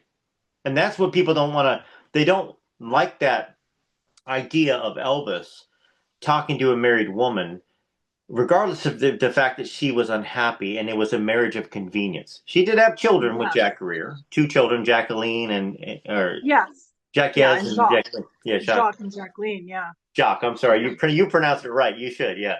Well, Um, we learned French in Canada, so yeah, Parlez-vous Jacqueline, Jacques, français? Yeah, yeah, parlez-vous français? Bonjour. That's Jacques all I and can say. Jacqueline, yeah. It's all good. So, but yeah, so that's a part that I think a lot of Elvis fans, they don't. If she would have been single, let's just say, and she had kids and she wasn't married, a lot more people would probably buy into the book, but they don't want to think about the fact that Elvis talked to somebody, romanced somebody, had a relationship with, had intimacy with somebody married, and with children. It's a double no-no Yeah, for what it's they the think. idea that he was flawed, Right. and they don't want to think about that. But they'll admit that he had substance abuse issues. Yeah. It's interesting how people get their minds set on something. And at the same time, and we know because it's funny. It's funny how powerful Elvis is to everybody. We're watching the '68 comeback special, and let me grab this real quick here. And Yeah. so watching the '68 comeback special, and who is he making out with? And she's sucking his fingers, and they're Oh, kissing. yes. You know, Yeah. and he's married, even though Priscilla had supposedly had her affair with the dance instructor, and she was in a crowd with the dance instructor supposedly. People, that part of Elvis, they'll forgive it because that's part of what they love about Elvis, the sensuality, the sexuality. You know, he was like Billy Stanley said, he was 100% man. You know, Yeah. and but at the same time, he also had such a giving, kind, loving heart that it's easy to go, okay, reconcile this with this, and you come out together. This is perfect. This is perfectly fine. But he was flawed. Yeah, we all are, and especially for those times. And I think maybe they accepted what's her name, the blonde that was Susan Henning. Susan. So, Hmm. but that was a brief affair. It wasn't this sort of long, extended, possibly involving a child out of And she wedlock. had a child. No, and yeah, but true. But she had a child. She had a Yeah, child at the time. Um, right. But it you wasn't know, Elvis's child. not Elvis's child, correct? Yeah. Yeah. But I'm just saying that, like, Elvis, they have to, people that get caught up in stuff like that have to look at the overall life of Elvis and look at the relationships that he did have. Which Yeah. there's a lot of them, and a lot of them. It's funny, even with Susan, I think that they read the Bible. They talked about spiritual stuff. Um, Almost every person he was ever with that has gone on record with an interview said their first date, and Mindy Miller too, their first date was reading the Bible, talking about spirituality all night long. So that's another endearing quality to a lot of people that Elvis had a love of God. He was trying to find the right person. He didn't want to spend time around somebody that maybe didn't think similar to him in case they were the one, because he'd never had the one in his life, or the one that he Yeah. had of Lucy he could never have because she was married the first time with children. She was married the second time with children. She would not come see Elvis when Elvis was like, come stay with me, come live with me, come. She always said no. And that's the maddening thing about the story of Are You Lonesome Tonight is until the very end when Lucy said, I'll come to you. I think there's a part towards the very end of the book, and Elvis said, "Not yet. Wait." There was the one time that he was not supposedly ready, or he thought that she would be destroyed by it and maybe it was because he knew Elvis What Happened was coming out, the book. Yeah. And I mean, was it after Linda? It was after Linda. I think this was Okay. 76, 76 or Okay. 77 when she said, "I'll come there. I'll come to you." And I'll have to dig it up, or you can look at it yourself. But she was always the one that said, "No, I Mm-hmm. can't. I've got to protect Mm-hmm. you. I got to protect my kids." You know, um, and so it's hard. It does read like a romance novel. I'm going to be really candid about something. I think part of protecting Lucy was protecting herself in some ways too. I don't think it was all, I mean, definitely her children, her lifestyle, her privacy, but also this, if she would have come out with Elvis, especially early on, her whole history would have been exposed. And then she'd have to admit to the abuse and the trauma that she experienced as a young girl being married to a man who was in his mid 40s. Like, it's just horrible, right? The thought of Mhm. that. That's a And, big and deal. there is something to that. He actually wasn't in his mid 40s. He was still in his mid 30s or early 30s. Some of the Okay. some of the date stuff, and I've known this from the very beginning, looking into stuff. They're a little off, but to me it doesn't destroy the book or destroy the history. It just, she said in the book he looked like he was in his 40s, That's an Yeah. important distinction. She Oh, if never he's heavily said, drinking all the time, sure, he probably does. Yeah. yes, and he was also a World War One veteran, which Okay. you when you live through war, it ages you. When you're out there fighting in the trenches, oh my goodness, I can't imagine. And her second husband, Jack Greer, was also a World War One, maybe a World War Two veteran. Um, He was a one bit of those older than two. her. Yeah. Yeah. Yeah. Yeah. So not only that, he would expose her to the fact that she had an affair, even though she was in an abusive relationship. She was having an affair with Elvis. So that's Yes. another, and people were judgmental. They were more judgmental back then than they are now, by far. I Yeah. think. Yeah. Yeah. It would be interesting because he was very open to being with her, but then I also thought about the time that he wanted her to come down to Texas and be with him at his basic training. But was he Yes. really thinking about the fact that if she would have come to be with him, it wouldn't be like Anita, it would be like a woman coming with 3 children in tow? Yeah. And was he really thinking about the reality of that? And I hi think. Gladys, here's your 3 stepkids or grandkids. Like, it's a big deal, and I wonder if Elvis was even thinking about that. That's interesting because I think Elvis had the romance part. He was in love with love. He was also a bit of a hero. Hmm. The comic book character being a hero. I think he was absolutely thinking about it. And I wonder if he told Gladys about Lucy and said, "Look, Mama, there's this girl that, And I think that if anybody would have kept that secret, and I know Derry says that he talked to Gene Smith, and Gene Smith says, "Yeah, I remember a girl named Lucy. She wasn't from Shreveport. She was from somewhere else in Louisiana." But he would have told the 2 closest people, which was Gene. Gene was the closest to him in the family. Billy was too young to know any of this stuff, but Gene was the right age, and he Yeah, would have Gene told his spent a lot of mom. time with Elvis. Yeah. And Gladys didn't write any books. Gladys didn't talk about her family to anybody. She didn't have a bunch of friends she told secrets to. So I think if he invited her down there, he absolutely would have told. And I think that Gladys would have welcomed it because she would have welcomed having somebody else in the family that had kids that might slow down the Elvis train and bring her boy back to her. Oh, What's gonna awesome. settle down a guy more than kids and a woman? Yeah, awesome. I don't think he kept anything from Gladys. I think he did tell her. In Yeah. fact, he mentioned something to her in a hotel room. I think it's there in this Beverly Hills hotel, and he said something like, you and Mama are the only ones I can rely on," something to that effect. And she had asked in that conversation if he said anything to anyone, and then he mentioned his mom, but he didn't say that he told her. But I think he did. Hmm. Yeah, but it just seems a bit fuzzy, that part of the book. It's like, I think he probably did, and he was telling her without telling her that he told his mom. Yeah. Yeah. Yeah, Yeah.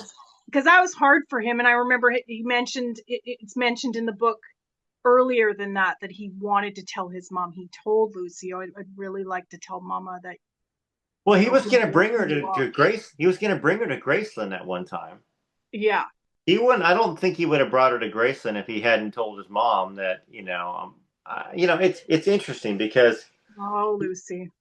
yeah, I know because it's such a sad story, and it really is. I mean, here's the other thing, the age thing, and I brought this up with Derry last time. Lucy was Lucy could have been 11 because records might not be accurate back in the day. I've looked for birth certificate.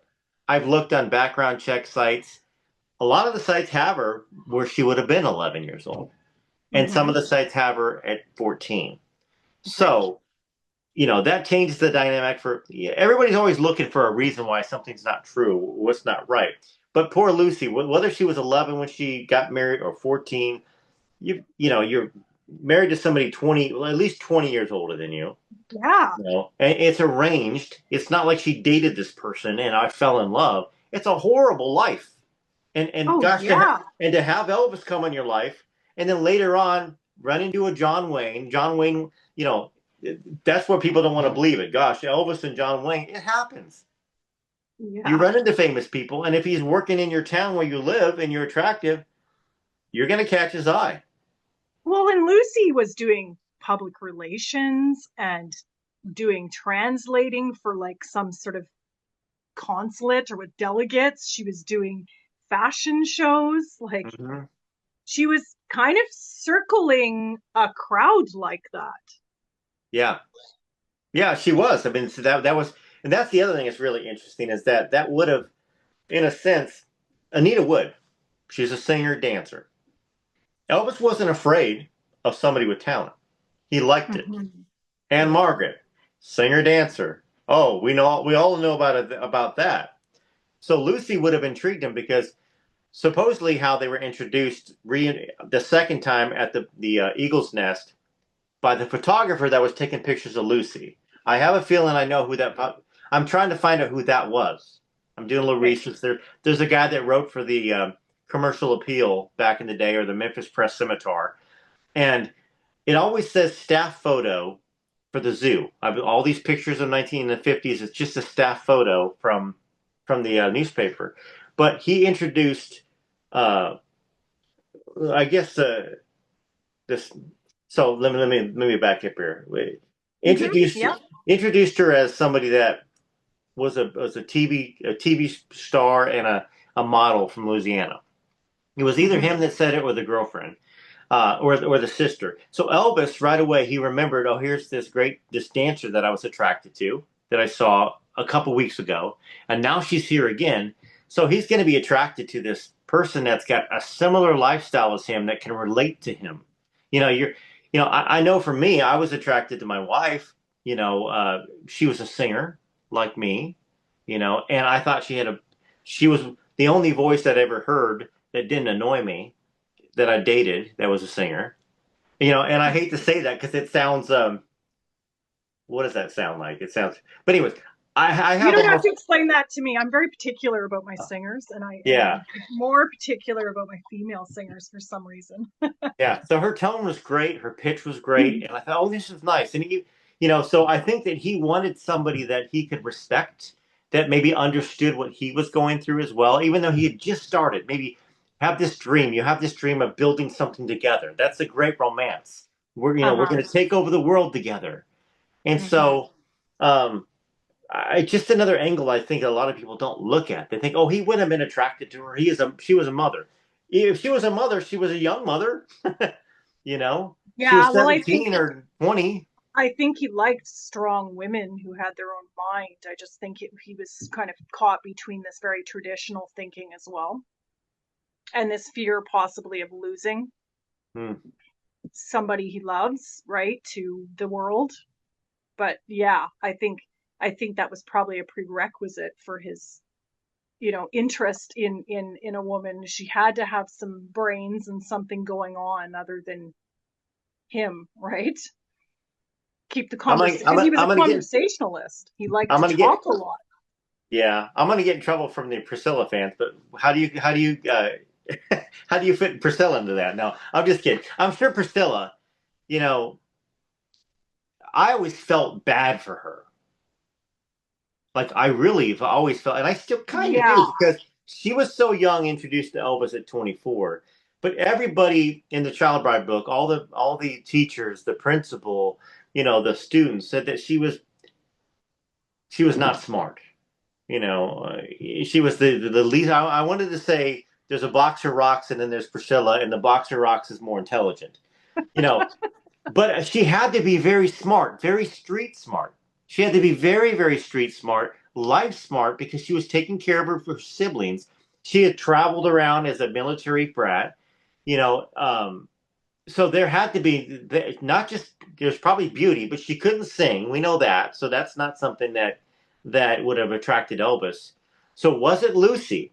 Like I think the book might have said that, or maybe Derry said. Maybe was it that she looked like Lucy that attracted Elvis so much that I just don't know. I mean, I'm trying to like. Well, they're okay, but there's a difference between being smart, like intelligent or Mhm. smart about life, and being like, I think Priscilla was very organized and methodical about things. I still think she is, but she's not deep. That's the difference, I think. Thoughtful and deep. And it's not, I'm not saying that to like slag her. It's just, Yeah. that's just not her personality. So So was it that Curry Grant had trained her to be exactly what, you probably read Child Bride. I know maybe you've seen it on the I channel. haven't read Child Bride, but I do know a bit about Curry Grant and that situation. In my opinion, I think maybe some of it was orchestrated. I don't think it was just a chance meeting with Elvis, Mhm. Yeah.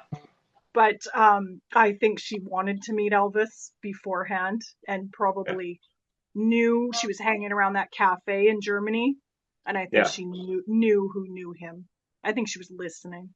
Which shows the intelligence, the street smart, that the stick to itiveness, and that's something that probably Elvis might have been attracted to. But in the book, he talks about how he said, "Hey, listen, be quiet, and be that quiet, demure sort of a person." So it's just interesting. I mean, he looked I at her. don't think that was Priscilla, though. I think she No. struggled with that because I don't think she's a quiet, demure person. I think he kind of molded her in that image, and possibly she became that to a certain extent. But I don't think she is like that. I think some of her personality traits they came out in Lisa Marie and in Riley. I think Priscilla was quite strong-headed. I think she is. I mean, look at how Mhm. she runs Graceland, or she did Yeah. run it.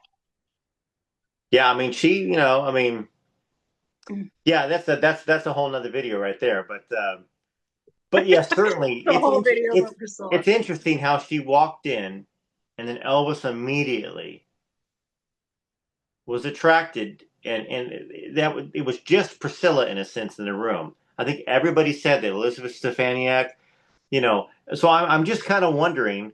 I wish we had more pictures of Lucy at 16, 18, because it's very possible that here he is. His mom just died. He can't get a hold of Lucy. He couldn't get a hold of Lucy before he left. And here's this girl that looks just like Lucy. That would Right. explain Priscilla, because she's, in my opinion, she's an anomaly. Yes. Out of every Elvis woman, she is different. And Yeah. now Priscilla defenders will go, well, that's why he married her, because she was different. But I don't know. I just think that she wasn't a Well, dancer. she listened to him. He was in Germany alone. He was probably afraid and confused and kind of ripped from his career. And then suddenly there's this girl who's American who gives him some comfort of home, and she listens to him. She hangs on his every word. Yeah, which she was told to do by Curry, Yeah, according to the so book. he's gonna eat that up and then maybe create a fantasy around that, because as far as I've read about Elvis and understand about him, he liked fantasies. So he's creating this fantasy about her and then figures, oh well, I'll try and mold her into what I want, and then he finds Lucy again. Right. And he's probably not particularly happy with Priscilla either, because they're clashing. They're not getting along. They realize they're different once she moves in with him. And it was 4 years from 63 to 67 Yeah. when they got, that's 4 years of Elvis being gone from movies, all these things. Yeah. She And was, she's becoming a woman. She's yeah, turning from a teenage girl into a woman, and she's realizing she wants things for herself. true. He said this in an interview. There was an interview that he did, I think, in Los Angeles at a movie studio. Somebody interviewed him, and he was talking about something he understood about life. And he brought up how he understood that there are women. It was really odd, but he said something about there are women, I think he said 16 to 20 or something in that age range, where they want to go off and have freedom and do the things they want to Yes. do. And it's something that he realized about them. And it was a very interesting reply to I a remember that general too. question. Yeah. And so he's talking about the youth of America, and he's talking about, yeah, yeah. I remember that. I don't know whether that's an interview from the '60s or whether that was the interview from '72. That's a great thing for us to look at and look at, maybe bring it up next time I play a little bit of a clip because, yeah, I remember that too. And he talked about they didn't really know their place or they weren't going to be satisfied until they experienced this or something like that. Yes. Yeah, Yeah. which is so true. It's so true in a lot of ways. And I'll tell you, guys when they're 18 have the maturity level of a 14-year-old probably. Girls that are 18 have a maturity level of about an 18-year-old. When Yeah. guys don't mature until about 30, and girls really get, a 30-year-old maturity for a girl is probably 23, 24, 25-ish. Girls just mature for whatever reason, Typically. Yeah. yeah. You see Um, it in preschools even. oh yeah. The social aspect, girls seem to be more advanced socially than boys. Yeah. Got to be something to do with, you know, how the world works. I mean, how it's supposed to work. I don't really know. I mean, women are mothers, right? And that bit here's the question that, and we're gonna have to wrap it up soon. But um, a question that's always been on my mind, and there's no real answer to this question. But you being a teacher, I wonder if any kids have ever asked you this. You know, you know, we wouldn't be here without a mother. None of us. Hmm. You know, and of course, we wouldn't be here without a father either. If you think about it, um, Yeah. the this is way off topic, but I always go way off topic. You know, Go ahead. how do I ask this? We had to be born of a mother to come into this world. Hmm. No, I don't think I've got the question in my mind, but I think you're maybe you can figure out where I'm coming from. Is that where did the first you have Adam and Eve, the people, Right. the biblical stuff, and not everybody believes in Christianity. Everybody has different religions. Sure. um but if we came in as a male and a female as a baby, nobody could have taken care of us. I guess that's what I'm trying to get at. If we're babies laying there, two babies, a boy and a girl, we got to feed from somewhere. We've got to have life sustaining. I mean, I've just wondered, like, where children, do children ever ask about where do we come from? I mean, I think that's what I was trying to. Since you're a teacher and you talk about the Yeah, maturity sure. level. Sure. They're curious about it. I don't think that in a preschool or daycare atmosphere, things are so chaotic. Mm-hmm. I hate to admit it to the parents out there, but they're very chaotic. Sometimes you have 20 children in a classroom, but and we often go outside too as well, which is better in a lot of ways. But yeah, sure, kids do. They don't. The thing I notice is more so how boys and girls uh, interact with their male and female parents, their mother and fathers, or their grandmothers and their grandfathers, and how different that dynamic is. Like, I'm going to get into something deeper, but boys are really deeply affected by their relationships with their mother. Their mothers kind of help them regulate their emotions. Hmm. Girls don't necessarily need that as much. They need more guidance from their mothers and um, not firmness, but structure. But boys need that emotional piece with their mothers more so. I mean, I'm not saying girls don't, but definitely boys do. And when a mother is unregulated emotionally, you can see the boy being unregulated emotionally. Hmm. Yeah. So that Fathers, actually that ties into it a little bit. I mean, boys to the mothers, sometimes girls to the fathers, and they have different. What I was trying to wrap it up back there talking about is that girls are more mature or younger than guys in almost every situation. You know, Not that this is a deeply spiritual conversation of all that stuff, but if there was somebody created first, in my opinion, it would be a mother, and then the mother would you know uh, take care. I mean, I don't know. It's just one of those things. I think everybody has had a question of that. I mean, how do you were people created Are as you saying Eve came first? that's what I said. Yeah, that's what I'm thinking because and that would explain, the maturity of of girls almost 99 times out of 100 in my what I've seen in my lifetime. Yeah, It's I've got a it's poem about this actually. okay. Okay, there's a poem about this. I just have to find it. Um, it may be taken in a different way by different people, but it's called Trinity, and it goes like this. What if I told you Abel was a woman and Cain was a man? What if I told you when Adam ate the apple, Eve was already aware of the plan? What if I told you the secret to our divinity is found in the Trinity? Hmm. So Eve was already aware of the plan I mean, before it's Eve.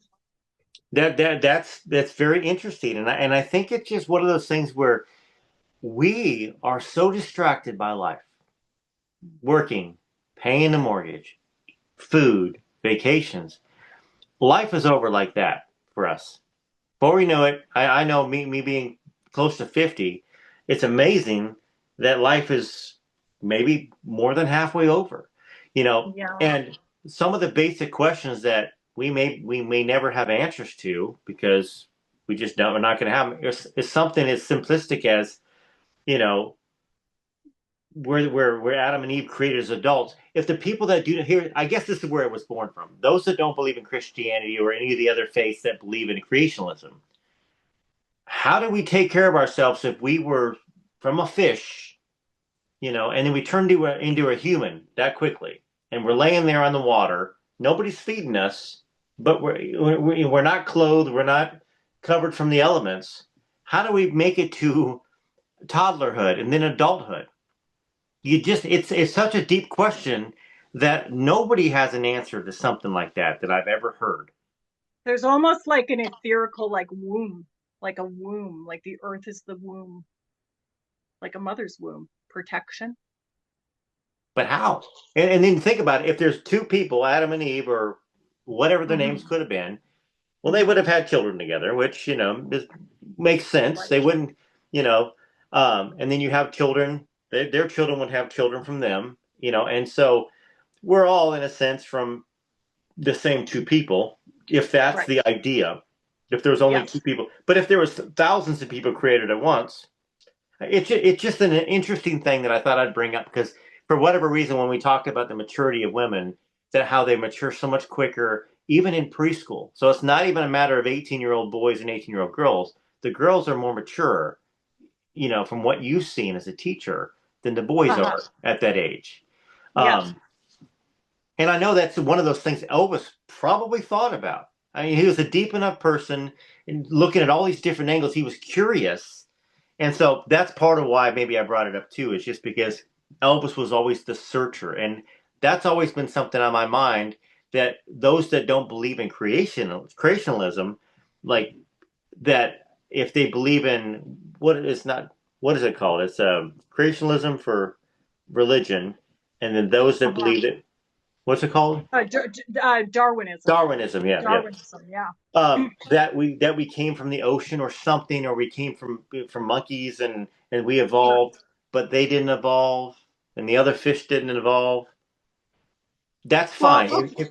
If there's an argument for that, once you evolved into a human baby on the ocean, or I guess if it was a monkey or an ape or something like that, then you would have somebody to care for you, and Right. feed you and protect you. Uh, but they're all just guesses out there in the world of science because they've not been able to replicate it or prove it. Well, so people who study ancestral history actually talk about, I think there's about 4 or 5 different women that we are all descended from.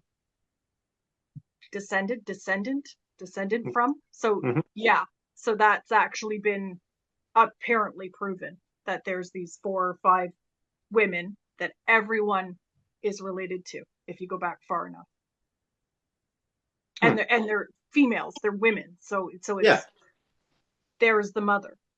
But Which there's makes sense. Which makes more sense. than one. There's like Yeah. 4 or 5, I think. Yeah. Okay. So then it wouldn't. Yeah, I got you, and that would explain why, in a sense, why it wasn't fully incestual. If you got just two, and they have the Yeah. children, and the brother and sister mate, or the mom and dad, I mean, if you got more, and then also when Cain killed Abel, he went and dwelt in the land of Nod, Mm-hmm. where if he goes over there, he's either dead, but I think there's descendants from Cain. So then there had to Yes. be people over in that land of Nod, Yes. which was right at the same time that they were Adam and Eve were created, basically, because you've got a 20-year gap or a 30-year gap. There wouldn't be any of these other children. He would have dwelt over there with these other people. So That's right. just yeah.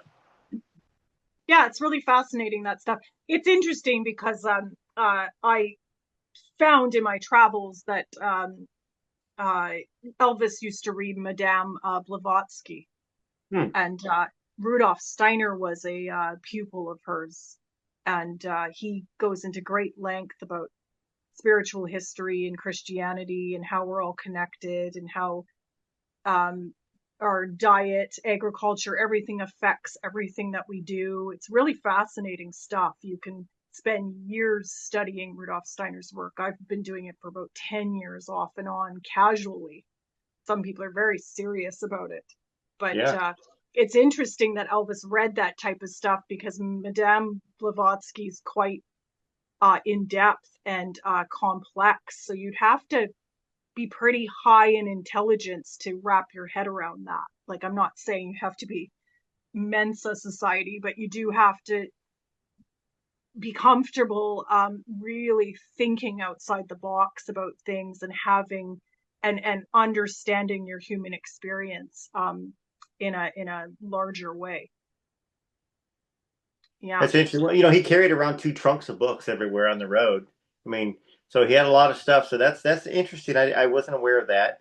But I tend to think that Elvis was definitely very gifted intelligence. I mean, I think that you have to have a high IQ to, you know, it's interesting. I mean, there's no studies on it. Nobody ever. I'm sure he never took an IQ test, but as eloquently as he spoke very often, and as what everybody around him said that he was interested in, the people that are searching for knowledge from different places are usually pretty high IQ people. So, he wasn't a dumb country boy, and No. which a lot of people accused him of being in the early '50s, a dumb hick.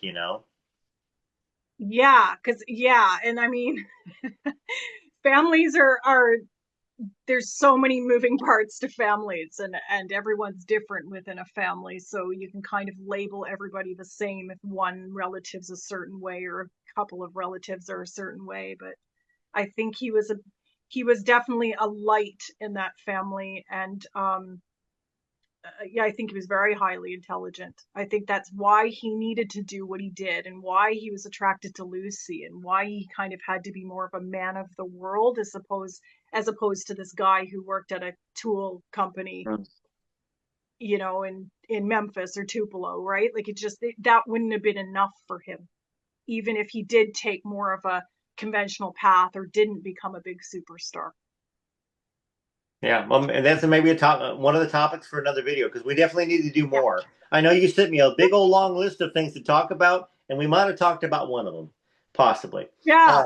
Uh, Yeah, yeah, I mean, there's some ancestral things that are really fascinating about Elvis, that would be nice to talk about. And then, yeah, I'm interested in all things that Elvis has done.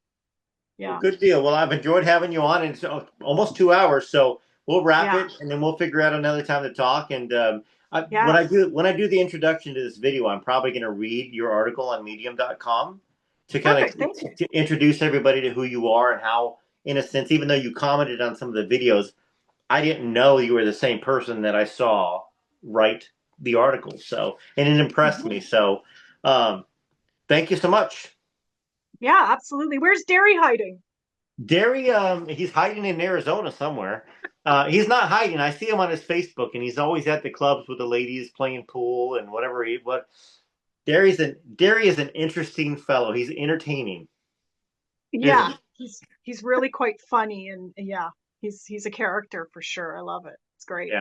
Well, I'm sure he'll probably watch this video when he has time, or maybe one of the episodes down the road. We'll since you've done a lot of research on Are You Lonesome Tonight and you've written about it, maybe I'll bring you on for the last half hour of the show or something like that. You Cool. know. Cool. All right, Well, I I'm gonna go hit. appreciate it, Joe. You bet. I'm gonna hit stop. I appreciate you coming on as well and putting up with me delaying it twice. So you're I flexible. was I sick appreciate. too. I had the flu on Friday, Saturday. Oh, can't tell. It's yeah. Yeah, I take a lot of supplements. Good. So do I. We'll have to talk about that too. What you do and what I do. So hit stop Awesome. here.